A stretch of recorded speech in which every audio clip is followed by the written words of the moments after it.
It's your boy Carson on here. Let's get to it. This is the true story behind the Mike Delorean Nas confrontation. Now, a lot of people have heard this story from I think Prodigy said something about it in a book or something, and everybody went nuts over his book. I haven't read Prodigy's book, so I can't tell you what all he said has been drawn out, fabricated, or what have you. But this is what happened at the time. Omega and Nas had fell out, obviously. And during that time, you know, they was doing the firm situation. And Nature has said some disrespectful things in the firm towards Megan. When Megan got kicked out, he was on the radio station talking real heavy. And that insulted, you know, Megan, who's a Golden Glove boxer. So he decided to go grab Nature. They went to the hill, you know, gave him a little punch in the mouth, and then that was it. Nature didn't want it. He didn't want no drama. Now, after that was over, and it blew over, he's still mad at Nas. Like, oh, Nas sending his soldiers at me. So him and Mike Delorean do a freestyle dissing Nas and Nature. You know, Mike didn't really say nothing bogus, but this was like the first time people was really hearing Mike Delorean speak. Now in Queens, a lot of cats know him because he's from the same area. Like Wiz and all them guys, they know him more than probably anybody else. Now, Mike Delorean is a shooter. Okay, well, he was. He's somebody that get to the action, do something, you know, stupid. That, you know, he was young. And now he's surrounding himself with people who in the game, and he's like, man, morale getting nice. You know, so I'm ready to get on. And hanging with Mega and Mobb Deep, you know, they finna bring him to the top. So that's what they like, yeah, this is a good spot for us. And during that time, P was doing basically almost his own thing. You know, he wanted to put Mike Delorean and them on because they was more close to P and the people he hung with more than who Havoc hung with from Mobb Deep. So Nas is working on some joints in his studio.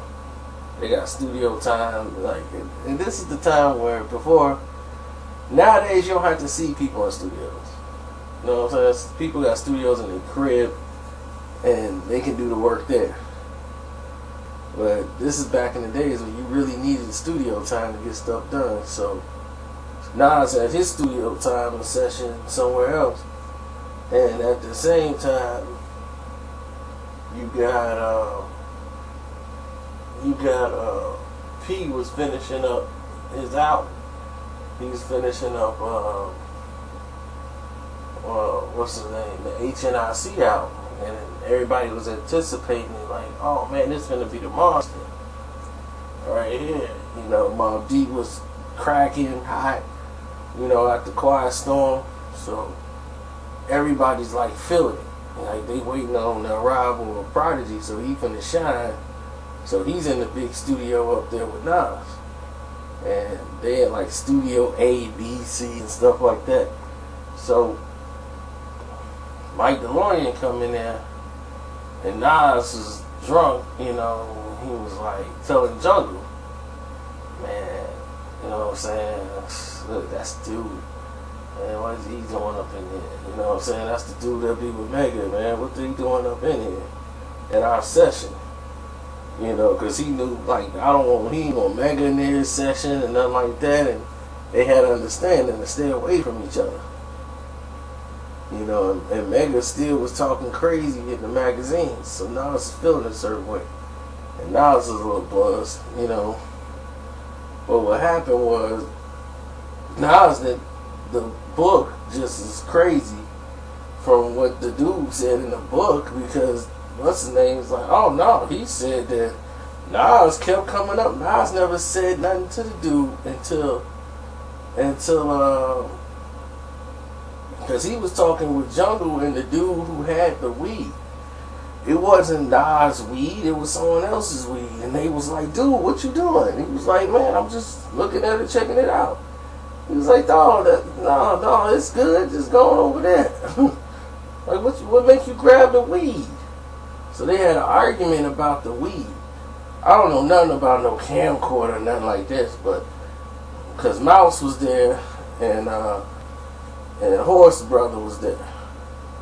And them two rode together all the time, so they was eyes on. It was like, man, we was about to whoop dude down, but he from the bridge and he cool with like Wiz and a couple of, that's what Wiz like, whoa, like, nah, this is my guy, he cool, like, no, he ain't even on that. But dude, you know, he felt like, oh, y'all trying to pull my card in front of Nas. And then Nas tried to come to him and step to him, and Nas threw a cup. Because he was trying to get over there, like, dude, you with Mega, and he's talking reckless. And Nas threw a cup at him. And that's how, that's what made him go. He was like, oh, you gonna try to treat me like that? So he tried to grab Nas, and it's a lot of pushing and shoving. And the rumor went, no, he was choking Nas, and Nas didn't want to fight. Nas didn't want to fight him because Nas is smart. He knows that this guy is a shooter. And if Mike feels his back against the wall, he'll light that place up. Like, they know of each other. So Nas just chilled himself, and everybody else around. When Nas had way more people there than Mike Delorean. So they go back in Pete's studio because Pete grabbed him. Come on, man, let's go. So they went back to Prodigy thing, and they was like, man, check your guy. He was like, yeah, I got it. But Nas came down there, and this part was true. Nas then came down there and was like, look, man, forget it. Whatever just happened, man, let's just let that go. Let's forget that, man. We all good. You know, like, I was tripping, I'm drunk, everybody else, we all good, man. You know, no harm, no foul. Let's just drop it. This is how people get hurt over something stupid. So everybody dapped up. You know, everybody was calm, and they went back into their sessions, and everybody chilled and they smoked. They was like, y'all want to smoke? Come on in and smoke. So that's how they diffused the situation, because it could have escalated something later on the streets, but it didn't. But Mike has a bad history behind him as far as back then. Really, I don't know about now, but back then he had like a bad history of, you know, B&E, you know, and that's a whole nother story. But at that time it was bad. But the fact that him and Nas actually ended up being cool, and that worked out for everybody in the end. Like, to this day, they still tight. Like, it's a respectful thing, you know what I'm saying? So, I just wanted to give y'all some light to that story, because I've heard, like, Nas got choked out. He passed out. That's what it said in P's book. You know, people keep, I'm like, man, I'm not finna read what P wrote in the book to glorify something. And this is what kills me. This thing was like, I swear it was like 10 seconds and it was all over. 10 seconds and it's over. All the pushing and shoving, all that stuff lasted about 10 seconds. I probably made it longer in the video. Just like he drug it out probably in his book. People don't realize that they're selling these stories. They gotta put something in there to sell. So they're gonna make it dramatic. They're gonna make it like Nas gave him the eye, or he was gonna do something. They got people, editors, that come in and be like, we gotta make this longer. And it's funny to me, I made a video talking about it was about the Lloyd Banks game situation. And in that video I said Lloyd Banks was a better rapper than the Game. And if you go back to the comment section of that video, you're gonna see so many people talking about why you hate the Game. And then you ask me and tell me that the internet no, that's not the idiot box. You can't say that. There's a ton of information on there that you don't use. This is part of the idiot box. You're gonna have something with you electronically that your eyes is taking your focus away, and you're being programmed 24 hours a day now. How many times you went out on a date and you, knowing you have no updates, no text message, no nothing, automatically look at your phone? Automatically. You don't even know why you're doing it. You're looking at it and nothing's updated, but you're looking. Like, what you looking for anyway? The time? The first response, and this is how you know people are programmed. They program you on hate. I said Lloyd Banks is a better rapper than the Game. Where in that message do I say I hate the Game? None. But your brain focuses on you hate the Game. It's got to be one or the other. If you like him, you can't like him. You think he's better than him, so you hate him. Why would you think that? I never stated it. So why would you assume it? Because you're programmed to. They program you to deal with absolute, to focus on hate. Not once did you ask, why do you like Lloyd Banks more than you like him? That's an answer you would have got 20 years ago. Now you just biased. You a hater. And they have no reason. Because they're programmed to respond with hate. Social media was designed for this element right here. It's not to inform you, it's to misinform you. Just like the idiot box, right? It's the same thing. All the messages that are positive, can't find those. You gotta really dig for stuff like that. That's gonna inform you about the world. Stuff's gonna be buried. But you know what you're gonna find? World Star! Somebody punched in the face, falling on the ground.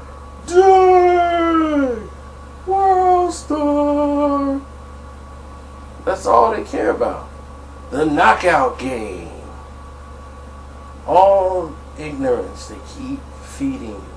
And you can't turn your back on it. You have to keep watching the ignorance. And meanwhile, the world's revolving, your rights are being removed, and there's nothing you can do about it.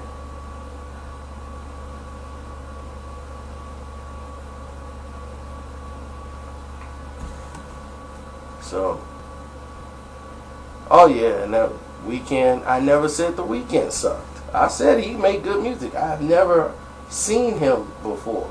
I heard his music, but never seen him. Like I told you, I don't watch videos. And then I was like, okay, this big fat Anthony Anderson guy with a dead cat on his head. You know, that's all I saw. And you guys went nuts. Hey, why you hating on the Weeknd?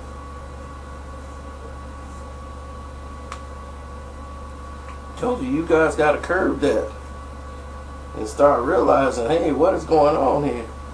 And start trying to get back to basics of training your brain not to be programmed into that order. Because you'll notice you'll be saying the same thing somebody else saying. And you're like, wow, why is this happening?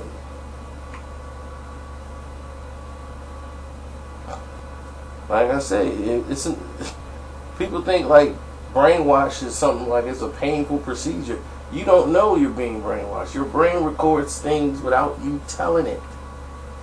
That's how radio works. That's why people buy spins on the radio.